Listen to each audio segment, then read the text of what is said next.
Dubai, the most luxurious place in the world. Just 50 years ago, Dubai was merely a small town in the middle of the desert. Today, Dubai serves as the luxurious face of the Middle East and the biggest attraction that part of the world has to offer. Undoubtedly, you've seen photos of the Burj Al Arab Hotel, the crescent-shaped skyscraper built on a man-made island. You also probably know that Dubai is home to the world's tallest building, and you might have even seen Tom Cruise scaling it in an installment of the Mission Impossible franchise. That building is called the Burj Khalifa, and it stands 2,722 feet high. Yes, I'm sure you know a bit about the attractions of this amazing city, but today I'd love to get the chance to tell you so much more. So, here's all the over-the-top, wildly expensive things you can find in Dubai. But first, a tiny history lesson. How did Dubai go from being just a small desert town to the extravagant oasis it is today? The same way all of the other United Arab Emirates cities became so rich: oil. Abu Dhabi, just 90 miles from Dubai, is the richest city in the world, and it sits on 10% of the entire world's oil supply. This production of oil launched the United Arab Emirates into the first world. Millions were poured into Dubai, and it became one of the biggest cities in the Middle East. However, today, Dubai only makes 5% of its revenue from oil, because its reserves aren't nearly as lucrative as some of its UAE neighbors. Dubai makes the majority of its revenue from trade, real estate, and tourism. Dubai has become the business center of the UAE since it can no longer rely on oil production alone. But this adjustment has not discouraged this incredibly rich city from growing. Dubai is growing in population just as much as it's growing vertically. In fact, about 1/4 of all cranes are located in Dubai. That's right, about 25% of cranes in existence are in just one UAE city. It seems the game plan of Dubai is just to keep building skyscrapers. Two of these skyscrapers are the aforementioned Burj Khalifa and the Burj Al Arab Hotel. The Burj Khalifa stands more than half a mile tall. It's so tall, in fact, that at its upper floors, the building can sway several feet at the mercy of the wind. This, however, was not overlooked by the architects of this massive building. The Burj Khalifa was designed in such a way that the sway would be too slow for the vestibular system in the inner ear to even notice. That's the part of the ear that provides balance if you happen to be unburdened by interference. The Burj Al Arab is a beautiful 5-star hotel, just hundreds of feet off the land. The Al Arab is the 5th largest hotel in the world, thanks to its unique shape. The hotel stands 56 stories high. It is officially labeled as a 5-star hotel, but some have dubbed this stunning building with the highest remark of 7 stars. This 7-star label is up for debate, as the authority on the matter of luxury hotels has not been agreed upon. But 7-star or not, this hotel is truly magnificent. If you want to spend a night in the royal suite at the Al Arab, it'll cost you just over $24,000. The interior of the Burj Al Arab is adorned with around 1,790 square meters of 24-karat gold leaf.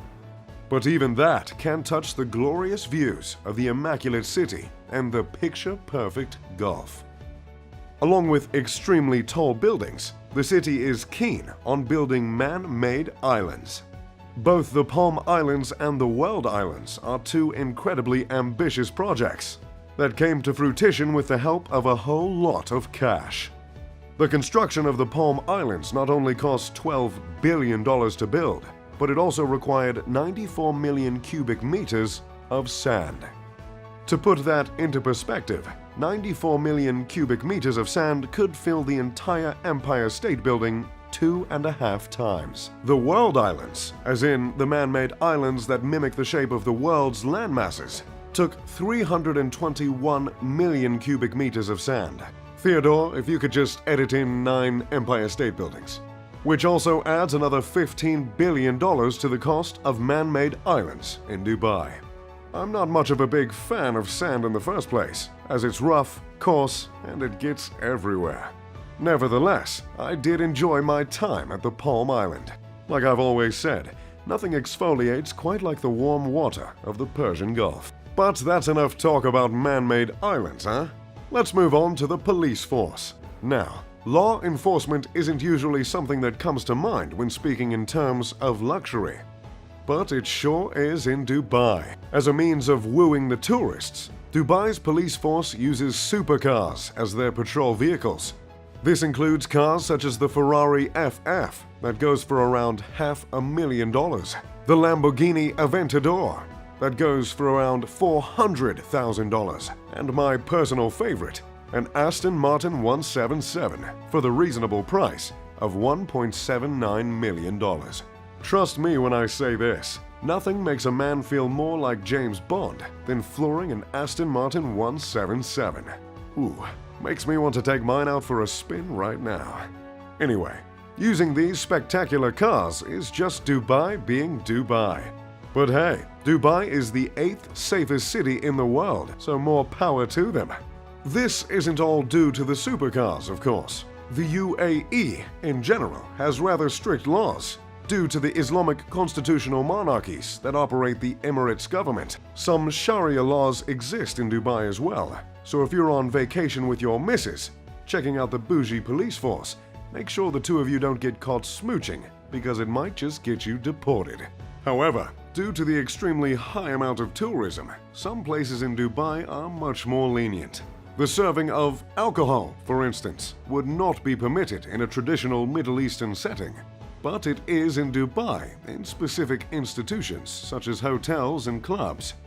It is actually estimated that around 15% of Dubai's population are Emiratis, while the other 85% are from out of town. About half of the population is composed of the workers building hundreds of skyscrapers, which does make a little bit of sense considering the whole crane situation. Most of these workers are from India, Pakistan, and Bangladesh. Which brings us to the more unfortunate side of Dubai. The class divide is quite big. Many of the immigrant workers live and work in less than ideal conditions, while Emiratis and the upper-class foreigners earn extremely attractive salaries. There really isn't much of a middle ground between the class divide in Dubai.